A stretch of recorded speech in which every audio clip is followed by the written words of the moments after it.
História da Igreja, da Reforma até os dias atuais, século XVIII. A Igreja tem sido o lugar da ação de Deus pelos últimos 2000 anos. Este documentário traz o trabalhar de Deus nos seus filhos e na história da humanidade, desde a época da Reforma Protestante até os dias atuais. Mostra os grandes avivamentos e movimentos cristãos durante os séculos seguintes e o testemunho individual de muitos crentes. A palavra de Deus foi aberta e muitas verdades bíblicas ocultas foram reveladas no decorrer de cada século. Após a Reforma, o palco político foi de muitas guerras religiosas na maioria dos países da Europa, até que houvesse a liberdade religiosa e a separação entre Igreja e Estado.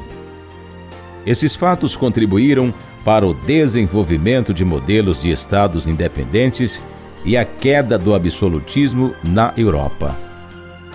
Por outro lado, a imigração de cristãos para os novos continentes cresceu rapidamente e um novo modelo de sistema religioso foi formado, principalmente nas Américas, o denominacionalismo. Em meio a tudo isso, Deus sempre manteve uma linha de expressão da sua vontade entre alguns remanescentes de seus filhos. Nos séculos XVIII e XIX, surgiram movimentos de avivamento nas igrejas, guiados pelo Espírito de Deus em várias localidades e países. Agradou a Deus despertar muitos filhos e em diferentes partes do mundo há um ardente desejo de estudar as Escrituras Sagradas e levar o Evangelho da graça e do Reino de Deus a todos os povos.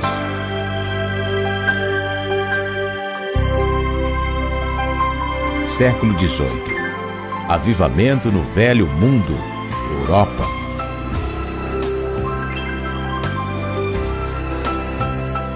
Em 1722, sobreviventes cristãos que falavam alemão, residentes no norte da Morávia, começaram a buscar refúgio na vizinha Saxônia, pois foram expulsos de sua pátria durante a Guerra dos 30 Anos, 1618-1648. Espalharam-se por diversas regiões da Europa. O jovem conde chamado Nikolaus Ludwig von Zinzendorf, 1700-1760, permitiu que eles fundassem uma vila em sua propriedade, Berthersdorf, cerca de 110 quilômetros a leste de Dresden. Zinzendorf foi um homem levantado por Deus para dar refúgio a milhares de perseguidos religiosos na Europa. Assim, houve um grande despertamento da obra missionária naquela época. Zinzendorf nasceu em Dresden, na Saxônia, no dia 26 de maio de 1700, no seio de uma família nobre, piedosa de confissão luterana. Seu pai, um alto oficial da corte, faleceu logo após o seu nascimento, mas no leito de morte o consagrou à obra do Senhor. Com o novo casamento de sua mãe, ele foi criado por sua avó, a baronesa Henrietta Catarina von Gersdorf, uma mulher piedosa que lhe proporcionou uma fé viva no Senhor Jesus Cristo. Desde criança, Zinzendorf tinha grande interesse pelas coisas de Deus. Ele usou sua herança em Berthersdorf para fundar uma comunidade denominada Herrnhut, que significa Abrigo do Senhor. Em 1722, dando refúgio a cristãos perseguidos da Morávia. Como provinham de muitas denominações, logo começaram a discutir quanto ao presbitério, o batismo e outras doutrinas. Finalmente, Zinzendorf convocou os líderes e lhes recordou como eles haviam se unido como irmãos para escapar da perseguição. Disse que deveriam abandonar suas condutas dissidentes e cessar toda discussão e simplesmente ser um com Cristo. Eles estiveram de acordo. Depois disto, celebraram a mesa do Senhor e houve um grande derramamento do Espírito Santo. A comunidade cresceu e logo se uniram, e a ela muitos alemães e pessoas de outros grupos. Foi o maior grupo dedicado à oração de todos os tempos até este momento, que durou mais de 100 anos ininterrupto. Finalmente, cientes de que eram conhecidos como irmãos morávios, foram a outras terras, especialmente as terras recém-descobertas da América. John Wesley estava num destes barcos rumo aos Estados Unidos. Durante a viagem, houve uma grande tormenta e os passageiros temiam por suas vidas. Wesley, que era evangelista, observou um grupo de passageiros que oravam juntos. Como resultado de ter contato com os irmãos morávios, foi muito tocado e renovado por eles.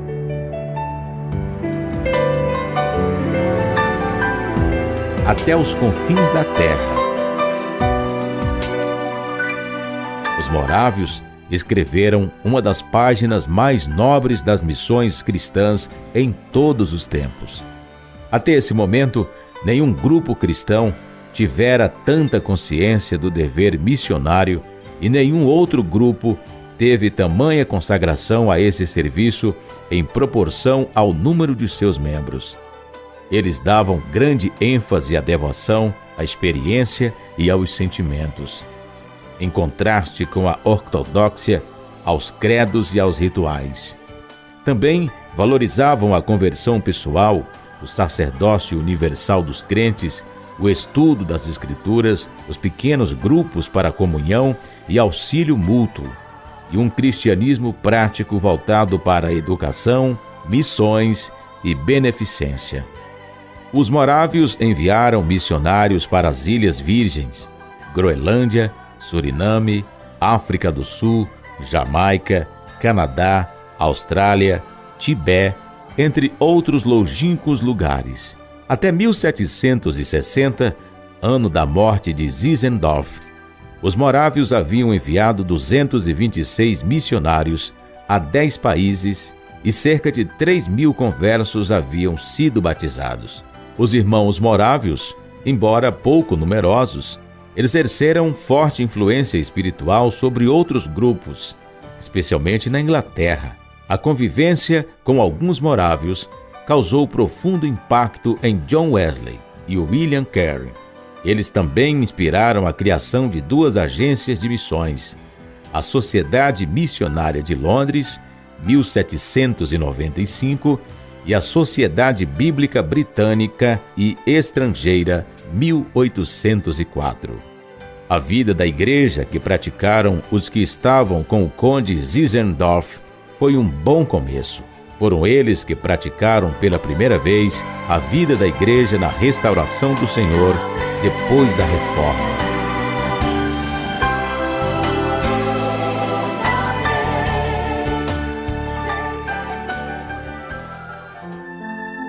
Avivamento no Novo Mundo, América.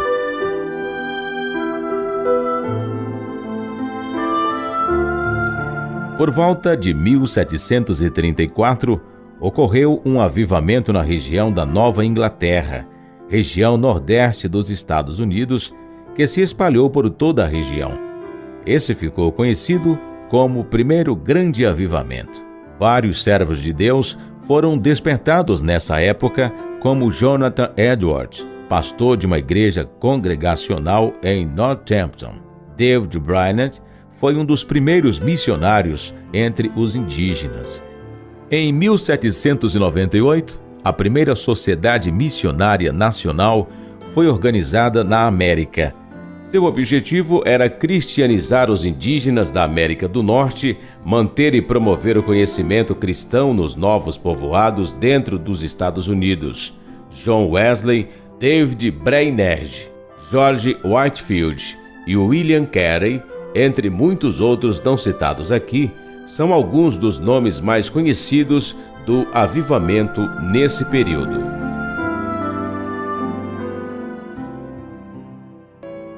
Jonathan Edwards.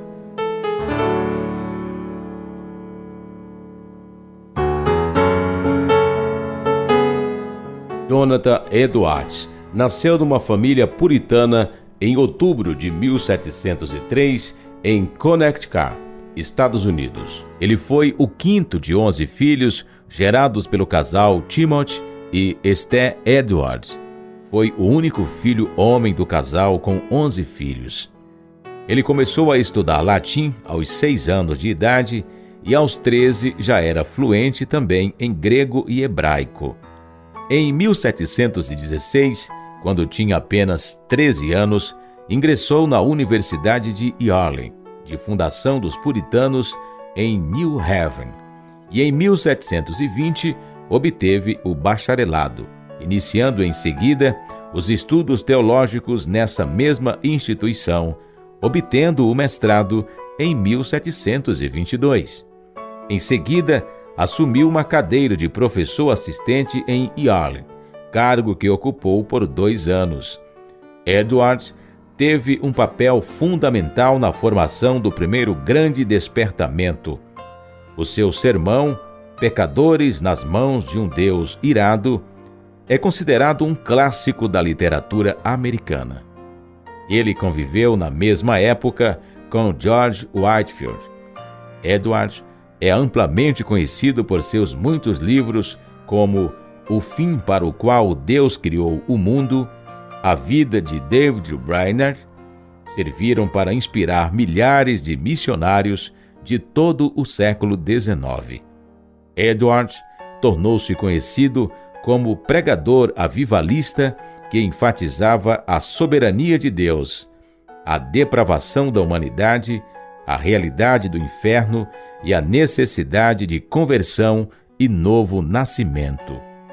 Edwards morreu devido a uma inoculação contra a varíola, pouco após o início da presidência do Colégio de Nova Jersey, que mais tarde veio a tornar Universidade de Princeton.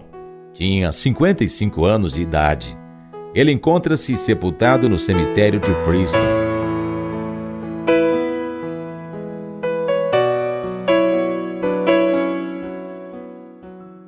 George Whitefield, 1714-1770. Foi pastor anglicano itinerante, que ajudou a espalhar o grande despertar na Grã-Bretanha e principalmente nas colônias britânicas norte-americanas. Conhecido como o pregador ao ar livre, foi um evangelista muito conhecido do século XVIII.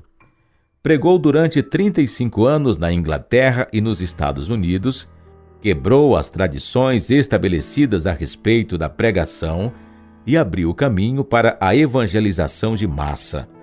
Na Universidade de Oxford, Inglaterra, cooperou com os irmãos John e Charles Wesley, com quem fazia parte do mesmo grupo de estudos. Whitefield veio de família pobre e não tinha meios para pagar nem a taxa de matrícula. Ele então entrou em Oxford como servo, o menor grau de estudantes. Em troca de ensino gratuito, foi designado servo de grande número de estudantes classificados. Seus deveres incluíram acordá-los de manhã, polir os seus sapatos, carregar seus livros. Após ser ordenado diácono e receber a graduação, partiu para a Geórgia, Estados Unidos, a convite de John Wesley, onde ajudou a fundar um orfanato. Voltou à Inglaterra 3 meses depois para receber o sacerdócio na igreja anglicana. Ao perceber que muitos púlpitos ainda lhe estavam fechados, quebrou a tradição e passou a pregar ao ar livre. A quantidade de ouvintes tornara-se tão numerosa que impressionara John Wesley, que concordou em utilizar o mesmo método de pregação ao ar livre. Juntamente com Jonathan Edwards, realizaram uma série de pregações na Nova Inglaterra, falando a multidões de até 8.000 pessoas quase todos os dias.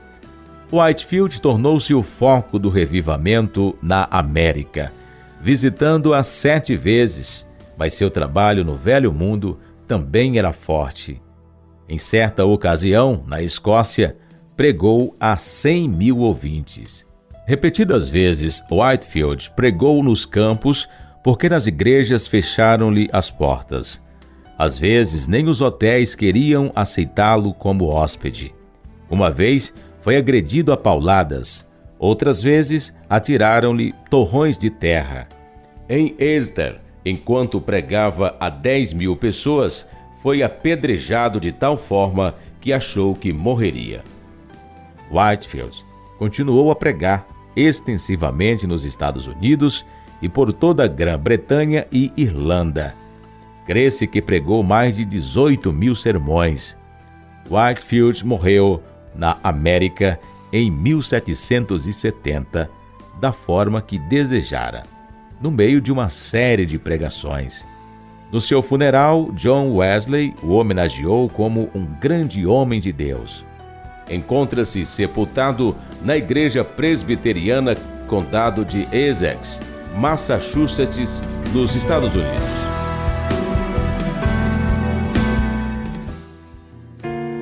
John Wesley, 1703-1791.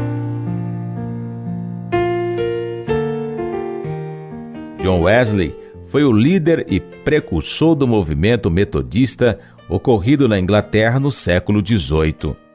John Wesley viveu na Inglaterra do século XVIII, numa sociedade conturbada pela Revolução Industrial, onde crescia muito o número de desempregados. A Inglaterra estava cheia de mendigos, itinerantes, políticos corruptos, vícios e violência generalizada. O cristianismo, em todas as denominações, estava definhando. Ao invés de influenciar, o cristianismo estava sendo influenciado de maneira alarmante pela apatia religiosa e pela degeneração moral. John Wesley não se conformava com esse estado paralisante da religião cristã. John foi o 15º filho do ministro anglicano Samuel e de Susanna Wesley. Nasceu a 17 de junho de 1703 em Epworth, Inglaterra. A mãe, Susanna, teve grande participação da formação moral e religiosa de John Wesley. Devido às atividades pastorais e políticas que impediam o pai, reverendo Samuel, de dar a devida assistência ao lar, Susanna assumiu a administração financeira da família e a educação dos filhos. Disciplinava-os com rigidez, mantendo o horário para cada atividade e reservando um tempo de encontro com cada filho para conversar, estudar e orar. Ainda na infância, quando John tinha 5 anos de idade, houve um grande incêndio em sua casa que a destruiu totalmente. Ele foi o último a ser salvo, de forma miraculosa, pois ficara preso no 2º andar. A partir desse dia, Susanna, sua mãe, dedicou-lhe atenção especial, pois entendeu que Deus havia poupado sua vida para algo muito especial. Depois desse acontecimento, John ficou conhecido como um tição tirado do fogo. Ainda aos 5 anos de idade, Susanna Wesley começou a alfabetizá-lo, usando o livro dos Salmos como apostila. John estudou com sua mãe até os 11 anos. Entrou numa escola pública, onde ficou interno por 6 anos. Aos 17 anos, foi para a Universidade de Oxford, onde começou a se reunir com um grupo de estudantes para meditação bíblica e oração, sendo conhecido pelos colegas universitários de Clube Santo. Entre eles, seu irmão Charles Wesley e George Whitefield. Ele não inventou o nome. Outros alunos, notando que os membros do grupo tinham horários e método para tudo o que faziam, os taxaram de metodistas. Wesley preferia chamá-los simplesmente de Metodistas de Oxford. Nesse grupo, Wesley e seu irmão Charles iniciaram visitas e evangelismos em presídios. Wesley passou então a se interessar mais pela questão social de seu país e a miséria que a Inglaterra vivia na época. Assim, Graduou-se em teologia e pôde ajudar seu pai na direção da igreja anglicana. Sua visão religiosa começou a mudar a partir de 1735, quando Wesley partiu em um navio rumo à América com colonos ingleses e cristãos morávios, vindos da República Tcheca.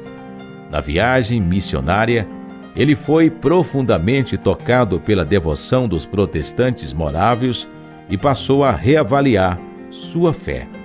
Durante a travessia do Oceano Atlântico, Wesley ficou profundamente impressionado com um grupo de crianças e adultos que, durante uma grande tempestade, cantavam e louvavam ao nome do Senhor Deus. Wesley, vendo a fé destes diante do risco da morte, o medo de morrer acompanhava Wesley por ele achar que Deus não poderia justificá-lo mediante seus pecados e, por isso, constantemente temia a morte desde sua juventude. Predispôs-se a seguir a fé evangélica deles. Retornou à Inglaterra em 1738. Após 2 anos, John voltou e encontrou-se com Pedro Böhler, em Londres. Böhler era pastor morável da Morávia, Alemanha, e com ele, John se convence de que a fé é uma experiência total da vida humana.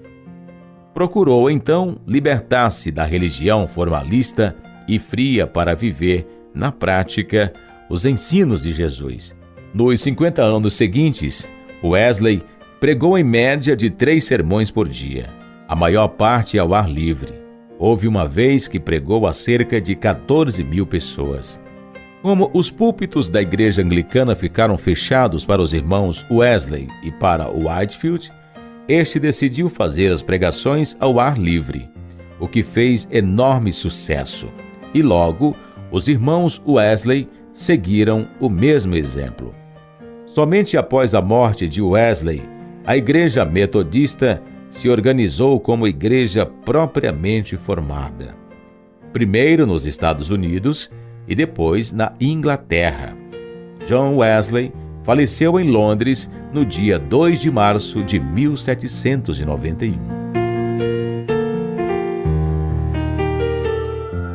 David Brainerd, 1718-1747.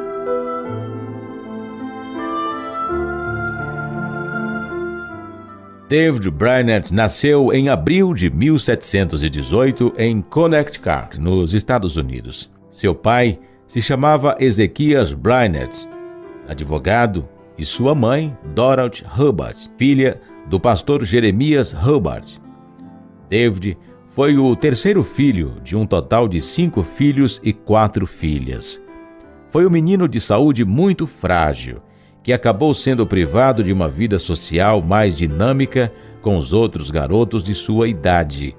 Seu pai morreu quando ele tinha apenas 9 anos, e aos 14, ele perdeu também sua mãe. Brainerd tinha 21 anos quando se converteu e 2 meses depois ingressou na Universidade de Yale, mas largou-a alguns anos depois. Ele tinha muita consideração sobre as pessoas que nunca tinham ouvido falar de Cristo e chamou-lhe particular atenção a triste condição dos índios norte-americanos. Não havia muitos missionários trabalhando entre eles. Brainerd teve desejo de levar o evangelho aos índios e isso foi crescendo em seu coração, até deixar tudo e partir como missionário entre os índios. Seu ministério tornou-se bem amplo, alcançando índios nos vários estados norte-americanos de Nova York, Nova Jersey e a leste da Pensilvânia. Por volta de 1745, mesmo os índios que viviam de forma impiedosa, opondo-se à pregação do evangelho, se convenceram do pecado. Vários se converteram. Muitos brancos que apareciam por curiosidade para ouvir o que Brainerd dizia aos índios também foram convertidos. Índios de toda a floresta ouviram falar de Brainerd e vinham em grande número ouvi-lo. Ao escolher o trabalho nas florestas úmidas, Brainerd sabia que não poderia esperar viver muito. Ele assistiu seu corpo definhar pouco a pouco. Aos 29 anos, foi colocado em seu leito de morte, sofrendo em agonia e dor física. Testemunhou de Cristo em seus momentos finais e anelava por encontrar-se com o Senhor. Ele faleceu em 9 de outubro de 1747 e foi sepultado em Northampton, Massachusetts. Jonathan Edwards conduziu o funeral. Foi uma vida curta, mas que glorificou a Deus grandemente.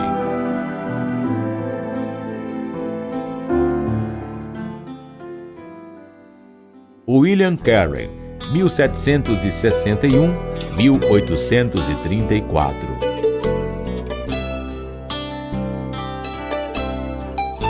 William Carey foi missionário inglês batista, conhecido como o pai das missões modernas.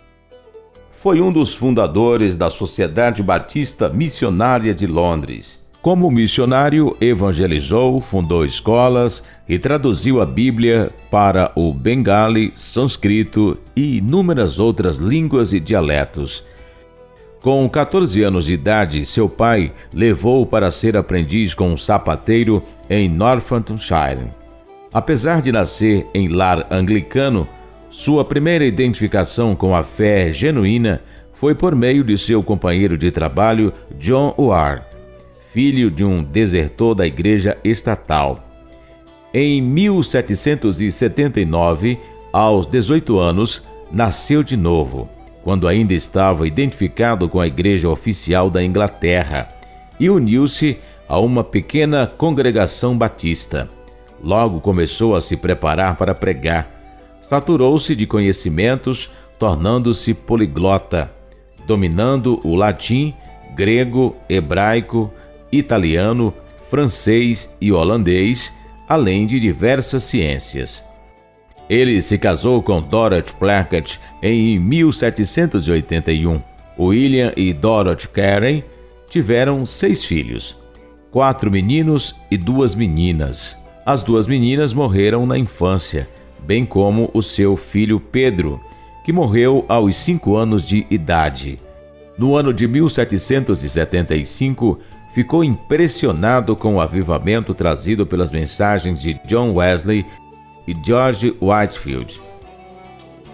Em 1787, foi consagrado e começou a pregar sobre a necessidade missionária no mundo, e não só na Inglaterra. Como os membros de sua congregação eram pobres, Carey teve por necessidade continuar trabalhando para se sustentar. Finalmente, em junho de 1793, a bordo de um navio, William Carey deixou a Inglaterra e nunca mais voltou, partindo para a Índia com a família, onde, em condições dificílimas e de oposição ferrenha, trabalhou durante 41 anos. Durante sua viagem, aprendeu suficientemente o bengali e, ao desembarcar, já se comunicava com o povo.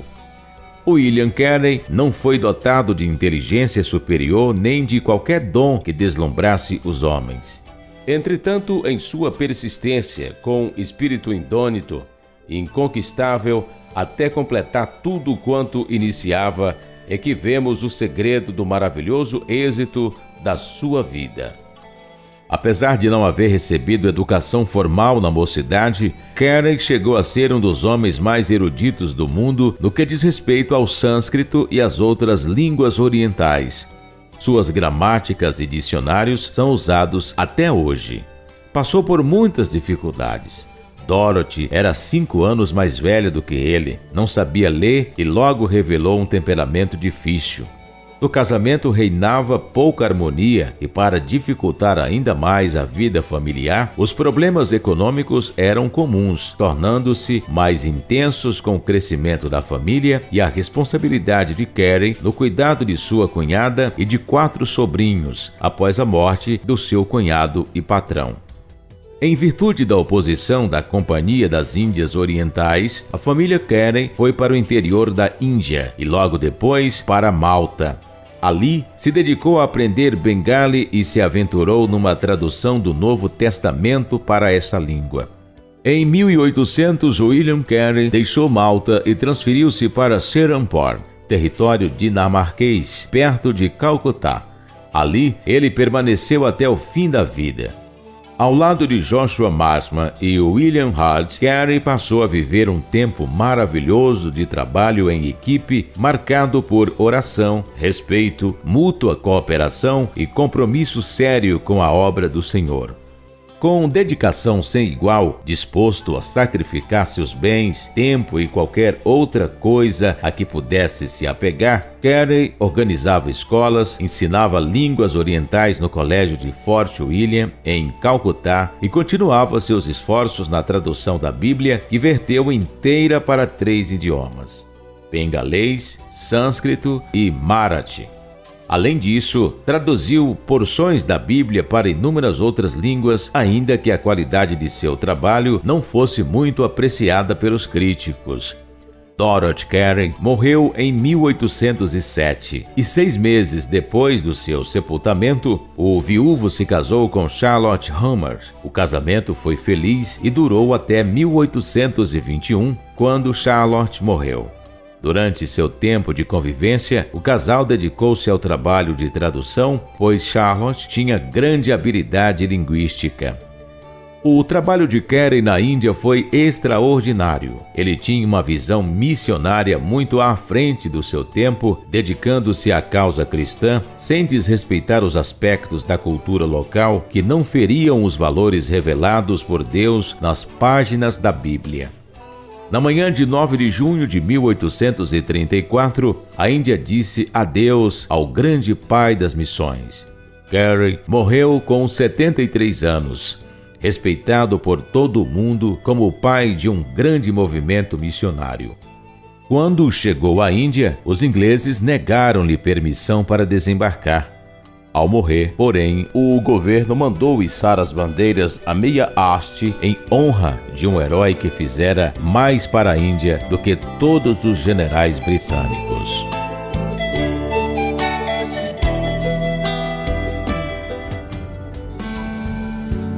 Adoniram Judson, 1788-1850.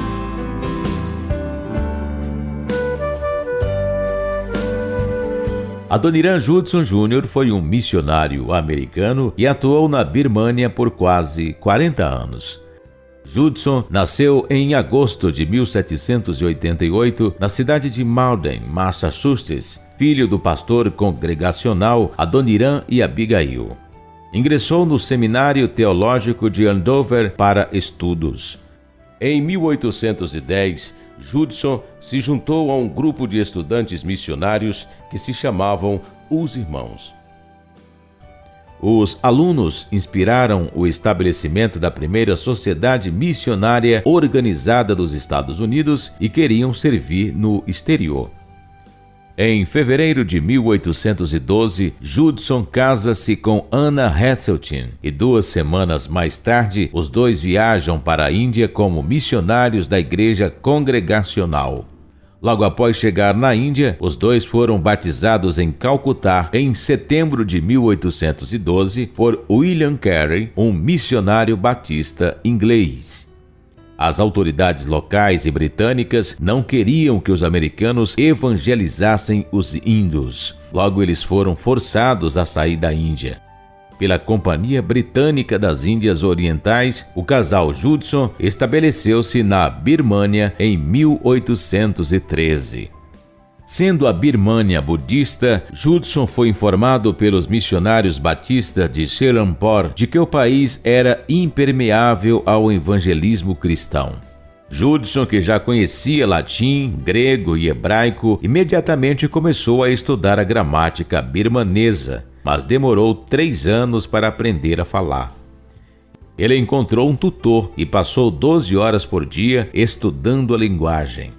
Ele e sua esposa se dedicaram firmemente a entender a língua.